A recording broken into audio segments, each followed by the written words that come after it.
Sure. Okay, we'll go with Henry Singleton next, who's kind of been um, the focus in a way of this book. Because when William Thorndike actually wrote this book, he kept saying that the first person to have done this was Henry Singleton.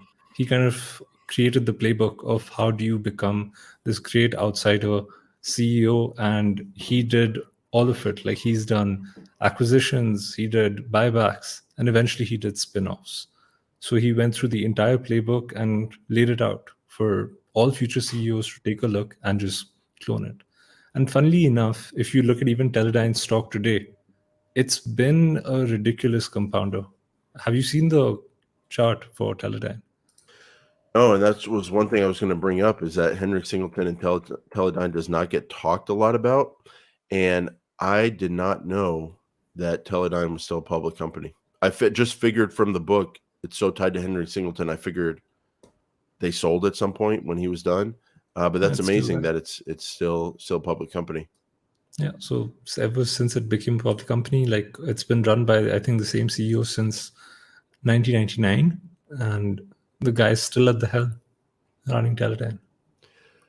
You know what's interesting, Karan? It says it's only still a $19 billion market cap. So one thing we need to keep in mind when we're looking for 100 baggers is, and Monish talks about this, it's very hard to get a huge multi bagger on a huge market cap already. So Teledyne, I guess it's gone up, even just from 2000, it's gone up from $8 to $405. And it's still only at $19 billion. So it must have been a very, very small starting base. And it was because I think basically Henry Singleton and his partner, who he started Teledyne with, worked for another company, and then they just decided to start their own product engineering company. True. I think they started with like 3 companies initially, and he acquired somewhere like 125 companies from 1961 till 1969, and just went on an acquisition spree. And there are very few investors who were able to acquire and get that great rate of return through acquisitions. Because I mean, like we kind of heard with Peter Lynch in the previous book, many CEOs tend to diversify rather than diversify. So Singleton was not one of those CEOs. He actually knew what he was buying. He bought companies that were able to, kind of be value creative for his shareholders, because that was kind of the focus. How do you optimize the free cash flow of the company acquired? How do you improve the value? And how do you increase the cash that you can remove from those acquisitions and reallocate the proceeds, which is something that was kind of unheard of at that time.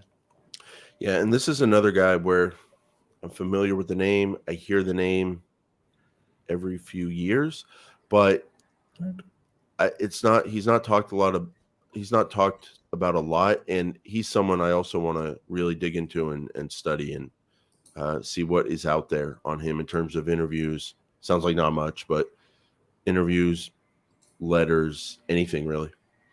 There's one YouTube channel.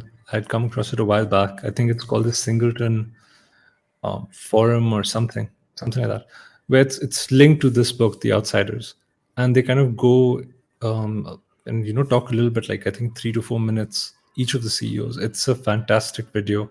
It's better than what we're doing. So yeah, it's something the audience should check out. I'll share a link to that, I think, in the comment later.